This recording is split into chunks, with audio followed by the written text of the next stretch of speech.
Arah pasar global kini berada di persimpangan penting.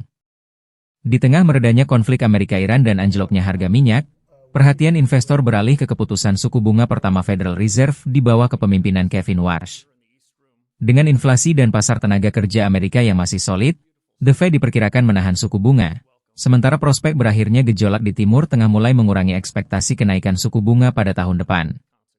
Pelemahan dolar Amerika, penguatan emas, serta turunnya imbal hasil obligasi menjadi sinyal bahwa pasar mulai bersiap menghadapi era kebijakan moneter yang lebih longgar. Di saat yang sama, sorotan baru muncul dari gelombang IPO perusahaan raksasa bernilai triliunan dolar. Setelah debut spektakuler SpaceX yang melambungkan valuasi perusahaan di atas 2,1 triliun dolar dan menjadikan Elon Musk sebagai triliuner pertama di dunia, Anthropic dan OpenAI disebut-sebut siap menyusul masuk ke pasar saham. Fenomena ini dinilai dapat membuka babak baru euforia di Wall Street, sekaligus menjadi ujian besar bagi para investor yang memasuki wilayah yang belum pernah terjadi sebelumnya dalam sejarah pasar keuangan. Ini membuktikan bahwa memang kepercayaan investor terhadap Indonesia itu ada dan tinggi. Karena kalau kita kan bicara, saya senangnya bicara statistik, numbers, dan fakta. Dan ini faktanya gitu yang ingin saya sampaikan. Dari rencana 1 miliar dolar yang kami ingin capai, book building yang masuk itu kurang lebih 4,6 miliar dolar. Sehingga melihat book building yang begitu tinggi, akhirnya kami mengupsize atau meningkatkan dari 1 miliar menjadi 1,5 miliar, 1,5 billion US dollar, yang dimana itu dibagi menjadi 5 tahun dan juga 10 tahun. Nah, dari yang 5 tahun ini, yang awalnya tadinya kami diindikasikan, karena keadaan memang juga pada saat itu memang pasar modal kita sedang turun, kemudian mata uang kita sedang tertekan. Memang waktu itu banyak mempertanyakan timingnya juga, tapi kami ingin mengetahui market juga dan sekaligus ingin menyampaikan hal-hal kebijakan positif apa yang sudah kita lakukan. Nah, kemudian dari perjalanan kami itu, setelah book building yang tadinya kami perkirakan rate-nya di atas, mereka menyampaikan, banker kami itu menyampaikan di atas 6 bahkan 7, karena memang ada surat utang kita yield-nya itu kurang lebih di sekitar situ. Karena appetite atau book building atau penawaran yang masuk begitu tinggi, akhirnya kami bisa closing, kami bisa closing di yang 5 tahun di 5,35%. 5,35%, yang 10 tahun di 5,95%. Nah, ini adalah hasil yang sangat-sangat baik, dan ini membuktikan juga bahwa kepercayaan investor terhadap Indonesia ini tinggi, dan ini terbukti, dan ini real ya. Dan ini real, kenapa? Karena tanggal 11 kemarin kita sudah signing, dan tanggal 18 dananya akan masuk ke dalam rekening Danantara. Dan ini real, karena banyak yang menyampaikan sama ini, oh tidak akan ada investasi mau percaya kepada kita, tapi ini real. Ini membuktikan bahwa memang kepercayaan investor terhadap Indonesia itu ada dan tinggi. Karena kalau kita kan bicara, saya senangnya bicara statistik, numbers, dan fakta. Dan ini faktanya gitu yang ingin saya sampaikan, Bapak-bapak, Ibu-ibu yang teman-teman media yang terhormat. Jadi, dan ini pun di banyak media, termasuk juga salah satunya di Bloomberg langsung menyatakan bahwa mungkin kalau ada ininya, Danantara sells debut dollar bond, a win for Prabowo after Ruth. Jadi ini juga disampaikan di dalam Bloomberg, dan juga ini saya quote aja salah satunya setelah kita closing, ini yang menyatakan bahwa bond kita ini memang sangat sukses dilihat dari segi permintaannya, dilihat dari segi yield-nya yang relatif rendah gitu ya.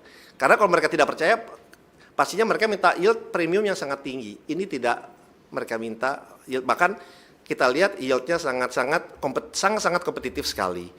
Nah, kemudian kita lihat ini juga 5 tahun, 10 tahun.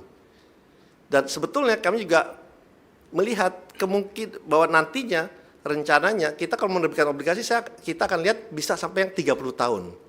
Karena appetite-nya itu sangat besar juga karena mereka melihat bahwa ya Indonesia ini growth-nya ini relatif stabil. Iya memang ada naik turunnya, itu memang dalam cycle selalu ada, apalagi di tengah tension geopolitik, geoekonomi, itu adalah hal-hal yang memang selalu ada dalam cycle ekonomi kita. Nah oleh sebab itu ini yang kita sudah lakukan. Dan saya sampaikan ke Bapak Presiden, ini roadshow yang kami lakukan dan alhamdulillah dilihat tidak hanya oleh dalam negeri, tapi juga dilihat oleh investor luar negeri. Ini menghasilkan hasil yang sangat-sangat positif dan boleh kami sampaikan bahwa ini di luar ekspektasi banyak orang yang memperkirakan tadinya, kalau kita mau raise obligasi, mana ada yang mau beli, itu yang pertama. Kedua, wah pasti nanti rate-nya tinggi nih. Ternyata dua hal itu tidak terjadi dan ini juga menunjukkan kredibilitas baik dari Danantara maupun dari pemerintah itu sangat terjaga selama kita memang berbicara kepada para investor itu secara terbuka, secara transparan dan juga memberikan pemahaman ke mereka bahwa ini adalah rencana-rencana kita ke depannya. Jadi oleh sebab itu rencana itu berjalan dengan baik. Nah, kalau boleh ingin saya sampaikan sedikit dari investornya kurang lebih yang 5 tahun itu 38% itu dari Amerika Serikat, 41% dari Eropa dan Timur Tengah, 21% dari Asia, itu yang 5 tahun.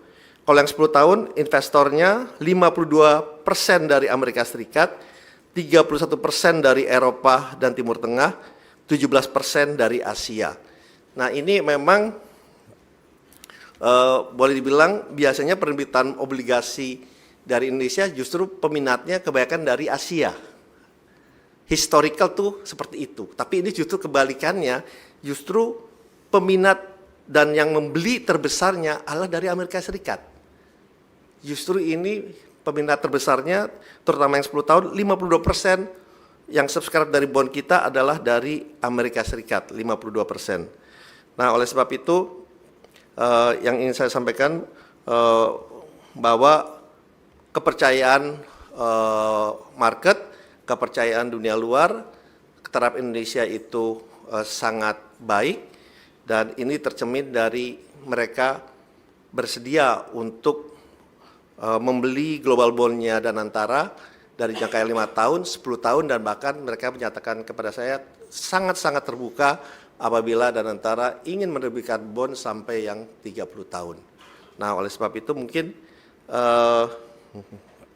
nilainya obligasi tadi sudah ada di papan, obligasi 5 tahun senilai 750 juta dengan 5,35%, obligasi 10 tahun senilai 750 juta dengan tingkat bunga juga 5,95%.